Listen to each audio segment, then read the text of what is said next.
"You don't know who you're messing with," Jamal whispered under his breath, but the officer didn't hear him. Officer Collins, with his badge shining brightly under the midday sun, advanced with a stiff walk toward the young man standing at the bus stop. Jamal had been here for just a few minutes, waiting for his bus, when he felt the familiar weight of the world bearing down on him. The glaring sun didn't help. The heat from the concrete pavement seemed to amplify the tension in the air. But it wasn't the sun that made Jamal's heart race. It was the officer who was now staring him down like he was the troublemaker. Colin's eyes narrowed, and his voice boomed. "What are you doing here?" Jamal stood still, his body tense. "Waiting for the bus," he answered, his voice calm but measured. He had learned to keep his composure in situations like these. Officer Collins wasn't looking for a simple answer, though. "You've got a problem with that?" Collins sneered, taking another step closer. Jamal's pulse quickened, but he didn't back down. "No, officer," Jamal said. "Just waiting for my ride." "You don't look like you're waiting for a ride," Collins muttered, scanning Jamal's worn clothes and the humble backpack slung over his shoulder. He was making assumptions again. Jamal could tell. He'd seen it all before. The way people judged him just by the color of his skin. It was the same story every time. Officer Collins stepped even closer, his hand resting on the baton at his side. Jamal could feel the threat in the air, like a storm that had yet to break. "You look like trouble," Collins said, his voice low but full of authority. Jamal had to bite his tongue. It wasn't worth it. "Not today." "I'm not," he said quietly. But it didn't matter. The officer was already pulling out his taser. He clicked it, the sound of the weapon charging in the air louder than it needed to be. Jamal's stomach twisted, but he kept his eyes fixed on the officer's face. He wasn't going to flinch. Not this time. As the officer aimed the taser, a voice broke through the air. "What do you think you're doing?" Jamal looked up, his heart racing at the familiar voice, the one he had been waiting to hear. From a distance, the sleek black sedan rolled to a stop. The car door opened, and out stepped a man in a military uniform, tall and composed, his presence commanding. General William Harris, Jamal's father. Collins froze. He hadn't expected this. "Step away from my son," General Harris's voice rang out, filled with authority. The officer hesitated, his hand still on the taser. He was caught. The power had shifted in an instant. Collins looked around, unsure of what to do. The world around him seemed to slow down. People in the street started to notice, their eyes flicking between the officer and the general. The man who had been about to attack a teenager was now at the mercy of someone far more powerful. "I'm sorry, sir," Collins muttered, lowering the taser. Jamal watched as the officer's body language shifted, no longer filled with the same aggression he had moments ago. It was a small victory, but it felt bigger than anything Jamal had ever experienced. "You don't belong here," Collins mumbled, his voice weak. Jamal stood tall, his chest swelling with pride. His father had always taught him to rise above hate, to stand firm in the face of injustice. But for the first time, Jamal felt something different. He wasn't just the kid at the bus stop. He wasn't the boy who got looked down upon because of the color of his skin. No, today he was the son of General William Harris. And that meant something. The crowd that had gathered around began to murmur, some nodding in approval. Jamal could see their faces, reflecting the quiet shock of witnessing the shift in power. He wasn't the one who had been controlled. It was the officer who had been brought to his knees. The taser was now holstered, and the officer was looking down, his pride shattered. "It's over," Jamal's father said. The officer didn't argue. He just nodded and stepped back. Jamal's heart still pounded in his chest, but this time it wasn't out of fear. It was out of something deeper, something stronger. He had just witnessed the power of justice, the power of being seen for who you really were. And it felt incredible. I stood there, my chest still tight with the rush of adrenaline, watching as Officer Collins stepped back. The crowd around us had grown, but there was no more tension in the air. It felt as if time had frozen for just a moment, allowing everyone to realize what had just happened. No one expected that. Not the officer. Not me. Not the people who had been standing on the sidelines, holding their breaths. But the moment had passed, and now we were left with the echoes of it, resonating deep in the quiet spaces of the street. My father, General William Harris, stood tall beside me, his eyes still locked on the officer. "You made a mistake," my father said calmly, his voice carrying an undeniable weight. The officer nodded, his face flushed with embarrassment. He hadn't expected me to be someone who could stand up to him. No one had. My whole life, I had been judged by the color of my skin, dismissed as less than just another young black kid from a broken neighborhood. But today, for the first time, I wasn't just Jamal Harris. I was the son of General William Harris. That meant something. It meant power. It meant respect. It meant justice. As the crowd began to disperse, murmurs of approval rippled through the people who had witnessed the scene. I didn't know them, but for once, they weren't judging me. They were seeing me. And that was enough. My father placed a hand on my shoulder, pulling me gently towards him. I glanced up at him, his face softening as he gave me a nod. "You did good, son," he said, his words simple but filled with pride. It was more than just the words, it was the way he said it. My father had never been one for empty praise, and hearing him speak those words made the moment feel real. The officer had backed down, but I knew this wasn't over. Not by a long shot. He hadn't apologized. He hadn't even acknowledged the gravity of what had just happened. The power dynamic had shifted in that instant, but the implications were far from finished. As we walked away from the bus stop, the sounds of the city returned to normal. People hurried by, lost in their own world, unaware of the small revolution that had just taken place. But to me, it felt like everything had changed. My father, a man who had fought his way to the top, who had seen the darkest corners of the world, had taught me more than just how to stand tall. He had taught me how to carry myself with dignity, how to never back down when I knew I was right. As we reached the car, I turned to him. "Do you think he'll learn anything from this?" I asked, my voice steady but uncertain. My father paused, his hand resting on the car door as he considered the question. "Maybe," he said finally.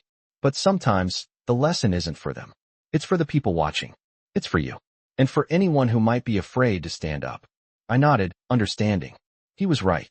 This wasn't just about one officer. It wasn't even just about me. It was about everyone who had ever been looked down upon, judged, or dismissed. It was about all the people who felt invisible in a world that was quick to ignore them. As the engine of the car roared to life, I leaned back in my seat, letting the quiet hum fill the space between us. The streets blurred outside the window, but inside the car, I felt something different. Something had shifted. Something powerful had just been set in motion. And for the first time in my life, I felt like I was truly seen. I sat in the back of the car, the city streets blurring outside as we headed home. The engine hummed steadily, and for the first time in a long time, it felt like the world had slowed down. My father, General William Harris, sat beside me, his eyes focused ahead, but I could see the quiet pride in his posture. It wasn't the kind of pride that came from a victory in a battle or a promotion. It was something deeper, something more personal. We had just left the scene, and though it was over, the gravity of the moment still lingered in the air. "Do you think he'll change?" I asked quietly, breaking the silence. My father didn't answer right away. His hand was resting on the car door, his fingers tapping rhythmically as if thinking through something important. Finally, he spoke, his voice calm and steady. "I don't know if he'll change," he said. "But maybe that's not the point." I looked at him, confused. "What do you mean?" "Sometimes, Jamal," he began, his voice thoughtful. "It's not about changing someone else. It's about showing others that change is possible. It's about standing up for what's right, no matter who's watching." His words hung in the air, resonating in the quiet car. For a moment, I didn't know what to say. There was so much more to this than just a confrontation with one officer. It was bigger than that. "So what happens now?" I asked, feeling the weight of the question settle in. "Now, we keep moving forward," my father replied, his gaze still fixed on the road. "We keep pushing for what's right, one step at a time." I nodded, the truth of his words sinking in. It wasn't over. It was just beginning. The world outside the car window was still moving fast, but in that moment, it felt like time had slowed down. I had seen my father in action countless times before, leading troops, making decisions that shaped the future. But this was different. This wasn't a battlefield. It was real life. And it was real for me. For the first time, I felt like I wasn't invisible. For the first time, I felt seen. And it was a feeling I wasn't going to let go of. We drove in silence for a while, the hum of the engine filling the space between us. My mind was racing, the events of the day playing over and over again. The look on Officer Collins's face when my father showed up, the way he stepped back without a word. The crowd that had gathered, The way they watched in silence, their eyes wide with disbelief. It wasn't just me who had been seen today. It was all of us. It was everyone who had ever been looked down upon, dismissed because of the color of their skin, because of their background. Today we were seen, and that meant something. The car turned onto our street, and I could see our house in the distance, the lights on, the familiar sight of home. But it felt different now. It felt like a new beginning. As we pulled into the driveway, my father turned to me. "You did good, Jamal," he said, his voice filled with pride. I looked at him, meeting his gaze. "Thanks, Dad," I said, my voice steady. "I couldn't have done it without you." He smiled, a rare, genuine smile that made something inside me swell with warmth. "You've always had it in you," he said. "I just helped you see it." We sat there for a moment, the weight of the day settling around us, before we finally stepped out of the car. I looked up at the stars above, the sky clear and vast, as if the universe itself was giving me a sign. Today had been a turning point, not just for me, but for everyone who had ever been told they didn't matter. It was a new chapter, and I was ready to face it head on. I woke up the next morning with a sense of stillness in the air. The kind of stillness that comes after a storm has passed, leaving behind a calm, but heavy quiet. It felt like the world was holding its breath. I stretched and stood up, the weight of yesterday's events still hanging around me. As I walked to the kitchen, the smell of coffee filled the house, and I saw my father already sitting at the table, his newspaper spread out in front of him. He looked up as I entered, his eyes warm, but thoughtful.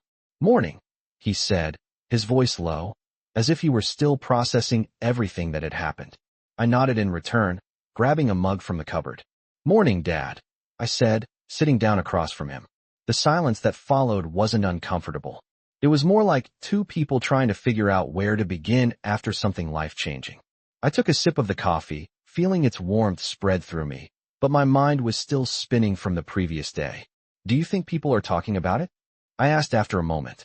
My father raised an eyebrow, clearly already knowing what I meant. "Of course they are," he said, setting down his newspaper. "The question is, what are they saying?" I thought about it. The scene at the bus stop had made waves, that much was clear. People had witnessed what happened, and the word had spread quickly. But I wasn't sure if I wanted to know what they were saying. I didn't want to become a topic of gossip or fuel for people who didn't understand what had transpired. "I just don't want it to be twisted, you know," I said, my voice trailing off. My father studied me for a moment, his gaze steady. "It already is," he said simply. "People will always twist things to fit their own narrative. But the truth is, Jamal, what happened yesterday was real. No one can take that away from you."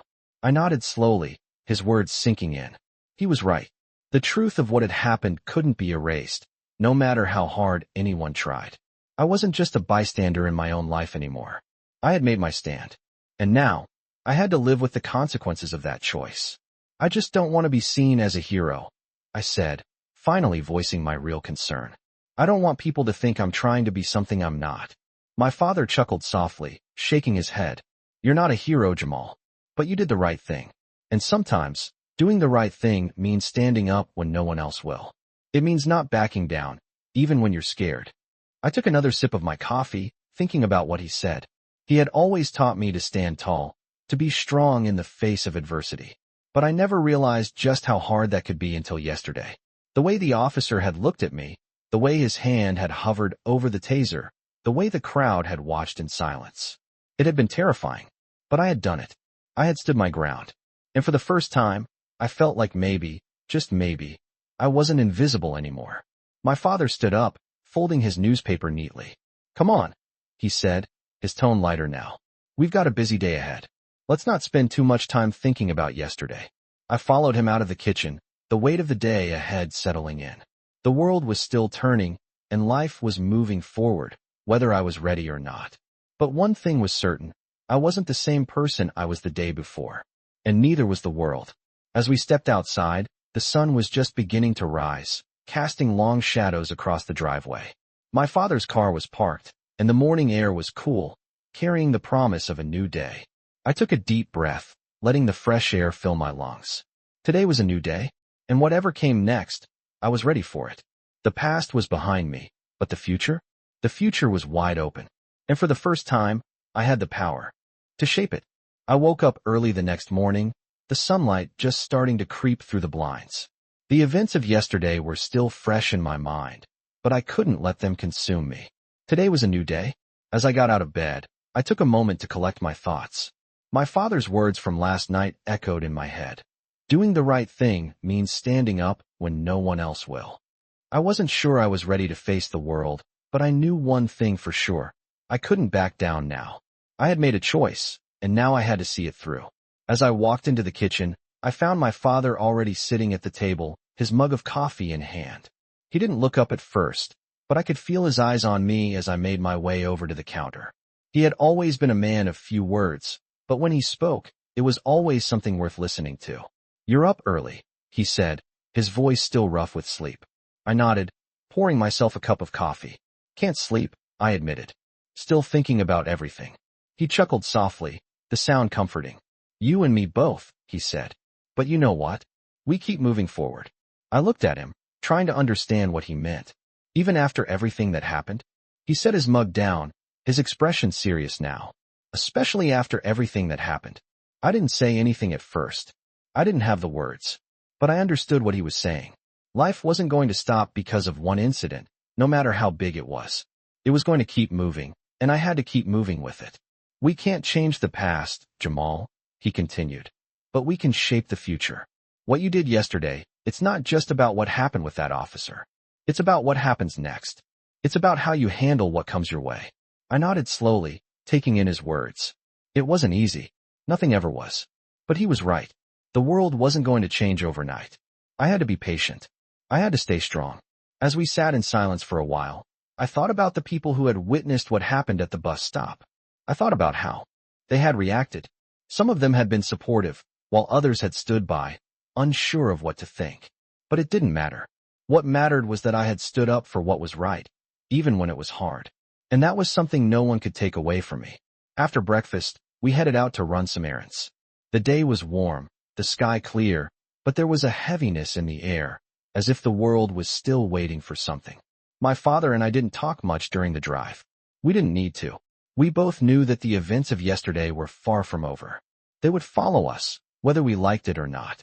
But it didn't matter. I was ready. I had spent too long being silent, too long letting the world walk all over me. Now, I had a voice, and I was going to use it. We stopped at a small convenience store, and I got out of the car, stretching my legs. The sun was bright, and the parking lot was mostly empty, save for a few cars. As I walked toward the entrance, I noticed a group of people standing outside, talking in low voices. They turned to look at me as I walked by, their eyes filled with curiosity, suspicion, and maybe a little bit of fear. I didn't flinch. I didn't turn away. I kept walking, my head held high. It wasn't easy, but I had to remind myself. I wasn't the same person I was a day ago. I wasn't invisible anymore. The world might not change overnight, but I could change how I saw it. And maybe, just maybe, by standing up, I could help someone else see the world differently too. I woke up to a new kind of silence. The kind that settles in after something significant has shifted. Yesterday's events felt like they were suspended in the air, hanging between the past and the future, like I was standing on the edge of something bigger than myself. I had expected things to feel different, but the change wasn't as obvious as I thought it would be. I sat up in bed, stretching my arms above my head, and tried to shake off the lingering heaviness. My father had already left for his morning run, and I was alone, left with my thoughts. The first thing that came to my mind was the officer. The way he had looked at me, like I wasn't even human. That look stayed with me, but it didn't scare me anymore. It was a reminder of what I was up against. The world wasn't going to change overnight, but I wasn't going to back down either. I wasn't invisible anymore. I knew that now. I stood up and got dressed, pulling on a plain t-shirt and jeans. I didn't need to impress anyone today. I wasn't trying to be anyone's hero. I just wanted to live my life and have people see me for who I really was. As I walked into the kitchen, I found my dad already at the table, drinking his coffee. He looked up as I entered, a slight smile crossing his face. "Good morning, son," he said, his voice calm but carrying a sense of pride that I had grown used to. "Morning," I replied, sitting down across from him. The room was quiet for a moment as I poured myself a cup of coffee. I took a sip, savoring the warmth, but my thoughts were still heavy. "Do you ever wonder if it's all worth it?" I asked suddenly. My father raised an eyebrow, his eyes searching mine.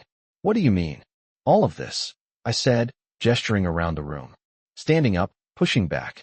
Do you ever wonder if it makes any difference? He was quiet for a moment, his gaze never leaving me. It makes a difference, Jamal, he said finally. Even if it's just a small one. The thing is, you won't always see the change right away. But that doesn't mean it's not happening. I thought about that for a second. He was right. I wouldn't always see the results of what I did. Sometimes, change came slowly, like a seed planted in the ground that you couldn't see sprouting. But that didn't mean it wasn't growing. You did the right thing yesterday, my father continued, his voice firm but gentle. And you'll keep doing the right thing, no matter how hard it gets. I nodded slowly, feeling the weight of his words sink in. I wasn't sure where this path would take me, but I knew one thing. I couldn't stop now. I couldn't let fear or doubt hold me back. The world would try to put me in a box, to make me fit their expectations, but I wasn't going to let that happen. I was more than just what they saw on the outside. I was more than the color of my skin. I'm not going to let them make me invisible, I said quietly. My father looked at me, his expression softening. That's the first step, son, he said, his voice filled with something I couldn't quite place. The first step to making sure you never go unseen again. We sat in silence for a while, the weight of his words settling over me like a blanket. It wasn't just about the officer. It was about something bigger, something that stretched beyond that moment, beyond the judgment I faced every day. It was about my place in the world, my right to stand tall and be seen for who I truly was. After breakfast, we left the house, and my father drove me to school. The air was cool, and the streets were still quiet, the early morning light casting long shadows on the pavement. I couldn't help but feel the weight of everything I had experienced. The world hadn't changed, but I had. And for the first time in my life, I felt like I was walking into it as myself, unashamed and ready to face whatever came next. As we pulled up to the school, I glanced at my father. He gave me a reassuring nod, and for a moment, I felt a sense of peace wash over me. You've got this, Jamal, he said, his voice steady. I nodded back, stepping out of the car and heading toward the school doors. The day was waiting for me, but so was the future, and I was ready to face it head-on. I walked through the halls of school, the usual noise of lockers slamming and students chatting filling the air. But today, everything felt different. I wasn't just another face in the crowd anymore. Yesterday had shifted something in me, and it was clear that the world was starting to see me in a new light. As I walked past the groups of students in the hallway, I noticed their glances.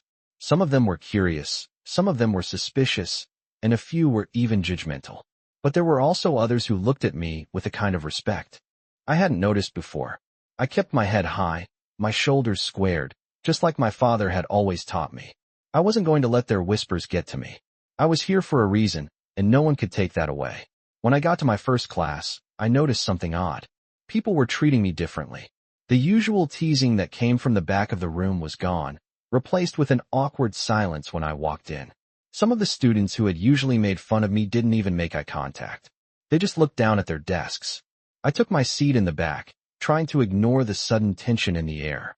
It wasn't comfortable, but it was a start. As the bell rang and class began, I couldn't help but think about the officer. I kept replaying the moment in my mind. The way he had backed down when my father showed up, how everything had shifted in that instant. I had stood my ground, and that had made all the difference.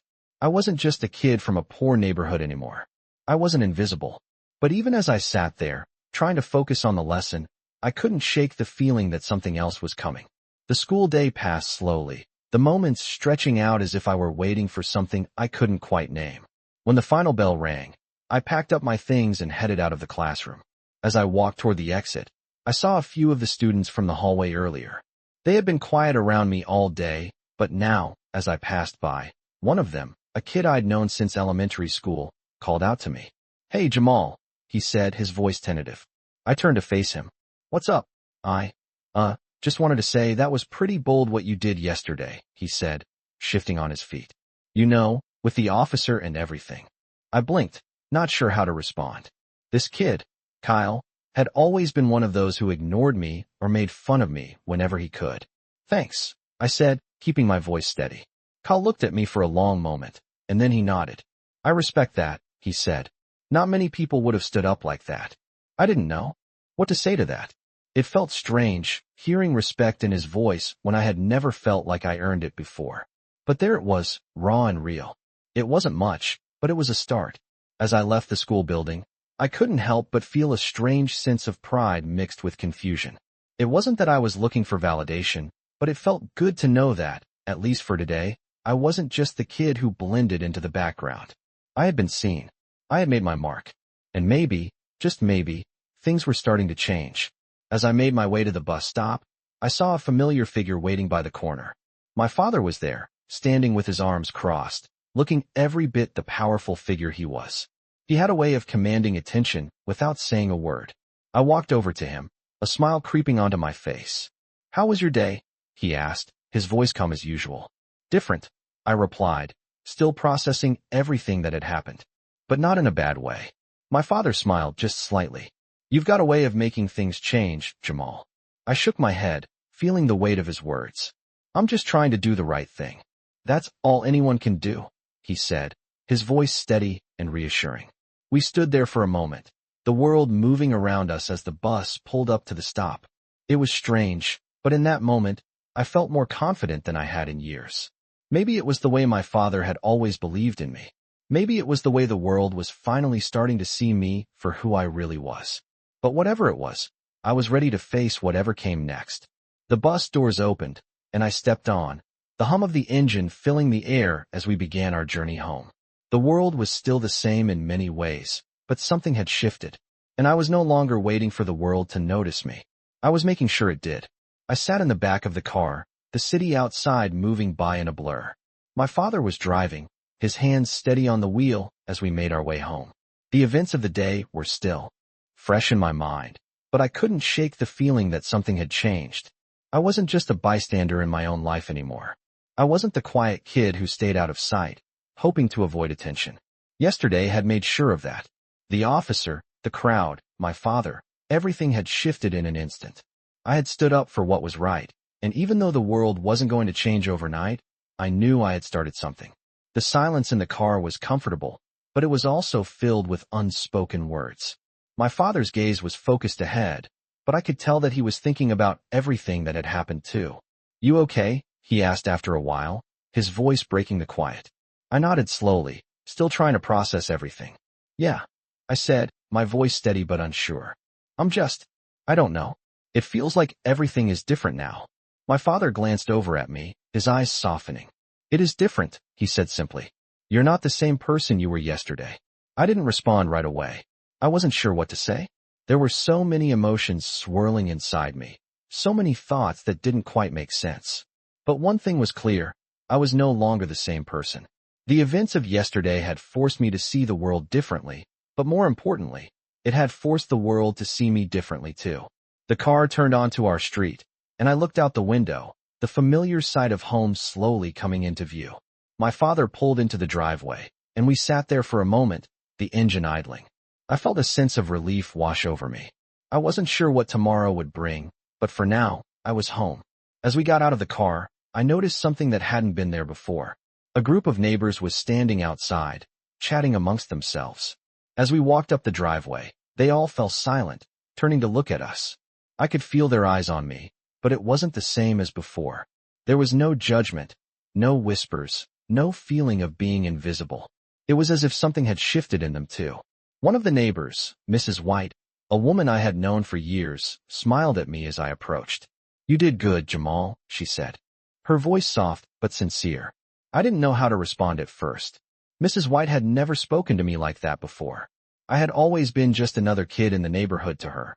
But now she was looking at me like I mattered. "Thanks," I said, my voice quiet. She gave me a small nod before turning back to the group, but her words stayed with me. They stayed with me as I walked inside and made my way to my room. I sat on the bed, staring out the window.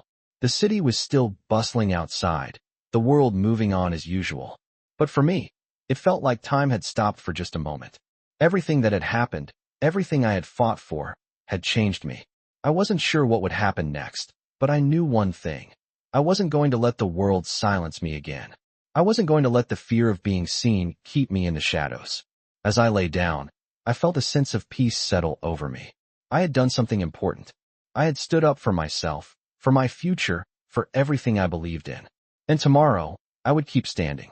I would keep pushing forward, no matter what. The world might not change overnight, but I would.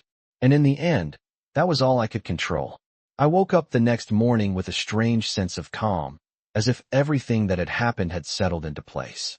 The events of the previous day were still fresh in my mind, but now, they felt like a distant memory, one that had shaped me, but didn't control me anymore.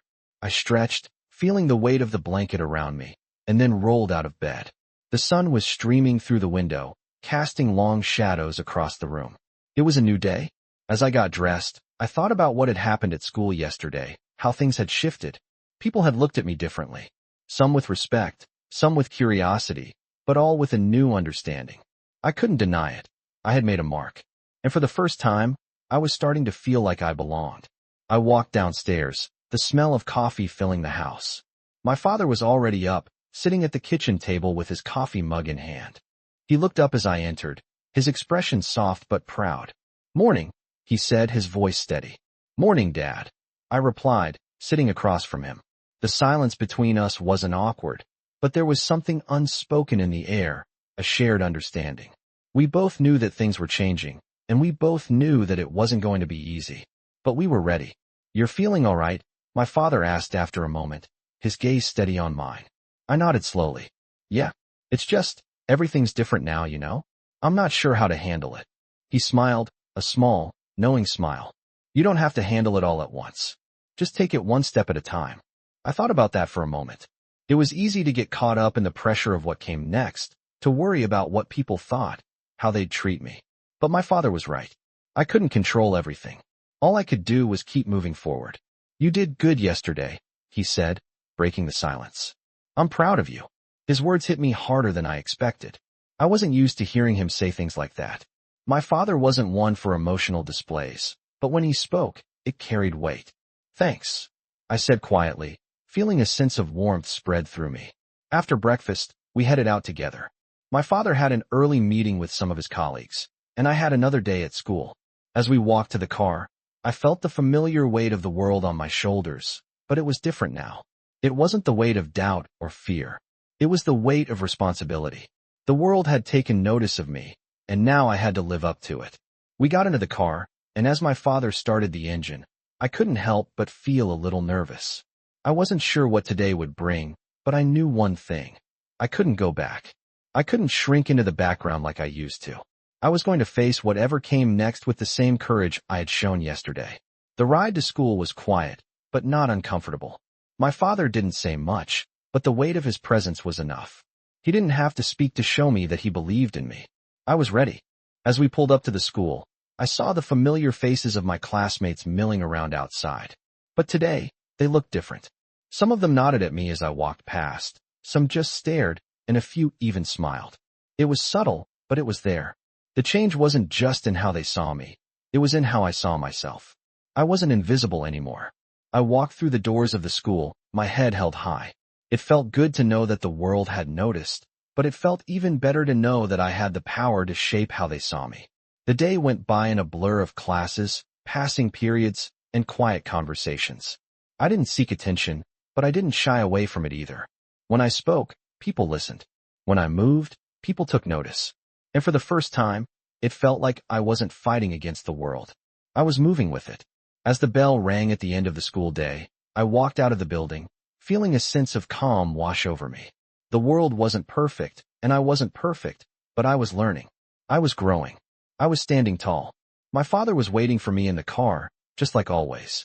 When I got in, he didn't say anything at first, but I could see the pride in his eyes, and that was enough. "How was your day?" he asked after a moment, glancing at me. "Different," I said, the words feeling strange on my tongue. "But in a good way."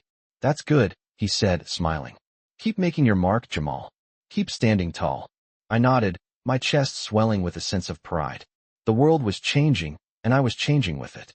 And for the first time, I knew that no matter what came next, I was ready to face it head on.